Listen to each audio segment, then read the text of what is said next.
வணக்கம். இன்று பேரறிஞர் அண்ணா அவர்களின் 57வது நினைவு தினத்தை முன்னிட்டு அவரின் திருவுருவ சிலைக்கு மாலை அணிவித்து மரியாதை செலுத்தினோம். அறிஞர் அண்ணா அவர்கள் கண்ட கனவை தமிழக வெற்றி கழகம் தான் நிறைவேற்றக்கூடிய ஆற்றல் பெற்றிருக்கிறது. அவரின் கொள்கைகளை முற்றிலும் மறந்த தீய சக்தியான திமுகவை வீழ்த்தி தூய சக்தியான தாவேகா ஆட்சி பீடத்தில் அமரும். மக்களுக்கு நல்லாட்சி தரும். பட்ஜெட் போட்டிருக்காங்க. இந்த பட்ஜெட்டை பற்றி உங்க கருத்து? முற்றிலும் தமிழகத்தை மறந்த ஒரு பட்ஜெட்டாக தான் இருக்கிறது. பார்த்தீங்கன்னா, ஏழை எளிய மக்களை மிகவும் பாதிக்கக்கூடிய பெட்ரோல் டீசல் விலை அதை குறைக்கிறதுக்கான கோரிக்கை ரொம்ப பல நாட்களாக இருந்து கொண்டு வந்திருக்கிறது. அதை பற்றி ஒரு வார்த்தை கூட இல்லை. அதை பற்றியான கவனம் ஒன்றிய அரசுக்கு இல்லவே இல்லை. அது மட்டுமல்ல, பார்த்தீங்கன்னா போன வருஷம் பீகார் ஆந்திரா தேர்தலை முன்னிட்டு தேர்தலுக்காக ஸ்பெஷல் பேக்கேஜ்லாம் கொடுத்தாங்க. இந்த வருஷம் தமிழ்நாட்டில் தேர்தல் வருது. அப்போ கூட தமிழ்நாட்டை அவங்களுக்காக ஒரு ஸ்பெஷல் ஒரு பேக்கேஜோ ஒரு சிறப்பு ஒதுக்கீடோ எதுவுமே பண்ணல. அந்த அளவுக்கு தான் தமிழகம் ஒன்றிய அரசின் பார்வையில் இருக்கிறது என்பதை வெட்ட வெளிச்சமாக தெரிகிறது. அப்புறம் பார்த்தீங்கன்னா, இப்போ ஆதிச்சநல்லூர்ல ஒரு கலாச்சார மையம் அமைக்கணும்னு ஒரு அறிவிப்பு இருக்கு. தமிழ்நாட்டுக்கு என்ன தேவைன்னா, கீழடி போன்ற ஒரு ஆராய்ச்சி செய்யறதுக்கான முக்கியம் பெற்றுள்ள தடங்களில் ஆராய்ச்சி செய்வதுதான் முக்கியம். அதற்கான நிதி ஒதுக்கீடு தான் அவசியமே ஒழிய இந்த மாதிரி ஒரு விளம்பரம் செய்யக்கூடிய ஒரு திட்டங்கள் அவசியம் இல்லை. அதனால் கீழடி போன்ற அதை சுற்றியுள்ள பகுதியில் அகழ்வாராய்ச்சி செய்ய மேலும் நிதி ஒதுக்கீடு செய்ய வேண்டும் என்பதுதான் மக்களின் எதிர்பார்ப்பாக இருக்கிறது. தமிழக அரசு தங்களுக்கு ஒதுக்கிற தொகை 43%-50% ஒதுக்கணும்னு கேட்டிருக்காங்க. இப்போ அதை பற்றி அவங்க கண்டுக்கவே இல்லை. இதை பற்றி தாவேகா மாநில சுயாட்சியையும் தமிழக வெற்றி கழகத்தின் மிக முக்கிய கொள்கை. கண்டிப்பாக ஒன்றிய அரசு மாநிலங்களுக்கான நிதி பகிர்வை மேலும் அதிகரிக்க வேண்டும் என்பதுதான் அனைத்து மாநிலங்களின் கோரிக்கையாக இருக்கிறது.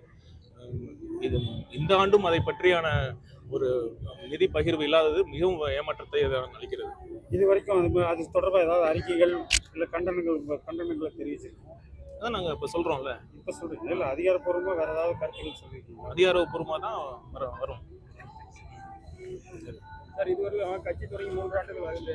மக்கள் சார்ந்த பிரச்சனைகளுக்கு தாவேகா என்ன மாதிரியான போராட்டங்கள் இந்த 3 ஆண்டுகளில் நடத்தியிருக்குன்னு மக்கள் கேள்வி கேட்டாங்க. மக்களை பாதிக்கக்கூடிய அனைத்து விஷயங்களிலும் தாவேகா முதல் கட்சியாக குரல் கொடுத்திருக்கிறது. குறிப்பாக பார்த்தீங்கன்னா, ஒன்றிய அரசு கொண்டு வந்த மாநிலங்களுக்கு எதிரான திட்டங்களாக இருந்தாலும் சரி, சிறுபான்மையினருக்கு எதிரான சட்டங்களாக இருந்தாலும் சரி, தமிழக வெற்றி கழகம் முதல் கட்சியாக குரல் கொடுத்திருக்கிறது. குரல் கொடுத்து கொண்டே இருக்கும். இதுவரைக்கும் எந்த போராட்டமாக அது சம்பந்தமாக நடத்துன மாதிரி கேட்டீங்க? சட்டம் ஒழுங்கு குறித்து போராட்டம் நடத்திருக்கோம். விலைவாசி உயர்வு குறித்து போராட்டம் நடத்திருக்கோம். இன்னைக்கு கூட பார்த்தீங்கன்னா, இந்த சாணார்பாளையம் ஒரு பகுதியில் சாக்கடை கழிவு நீர்லாம் ஒரு தேங்கி பல நாட்களாக மக்கள் சுகாதார கேடுக்கு உள்ளாகிட்டு இருந்தாங்க. அதை பற்றி நாங்கள் குரல் கொடுத்தோம். கண்டிப்பாக அனைத்து பகுதிகளிலும் எங்கள் நிர்வாகிகள் மக்கள் பிரச்சனைகளுக்காக குரல் கொடுத்து கொண்டு தான் இருக்கிறார்கள். ஆளுங்கட்சியாக வரதுக்கு முன்னே நீங்கள் அதிகாரிகள் மிரட்டுறீங்கன்னு ஒரு குற்றச்சாட்டு. தவறு செஞ்சா அவங்கள்ட்ட கேள்வி கேட்டால் மிரட்டுறதுன்னு அர்த்தமாங்க? எப்படி திமுக அரசு தான் அதிகாரிகளை வச்சு எங்களை மிரட்டிட்டு இருக்காங்க? உண்மையா சொல்லணும்னா, நான் ஒரு இடத்துல தான் நான் கேள்வி கேட்டேன். பல இடங்கள்ல ஆளுங்கட்சியினர், இங்க மட்டும் இல்ல, தமிழ்நாடு முழுவதும் எங்கெங்கெல்லாம் இங்க நாங்க பேனர் வைக்கிறோமோ அங்கெல்லாம் மிரட்டி உடனே அனுமதிக்கிறதில்ல. அனுமதிச்சாலும் உடனே கிழிச்சிடுறாங்க. இதுதான் நிலைமை. நான் இங்க ஒரு தடவை கேள்வி கேட்டேன். ஆனா இதுதான் தமிழ்நாடு முழுசா இதுதான் உண்மையான நிலைமையா இருக்கு.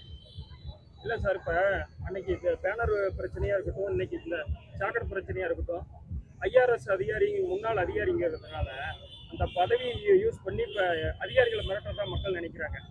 அதாவது இல்ல சார், நான் சொல்லி இந்த தொகுதியில ஒன்னும் அவர் வேட்பாளராக அறிவிக்கப்படல அதிகாரப்பூர்வமா, இருந்தாலும் களப்பணிகள் ஆக்கிட்டு வர்றாரு.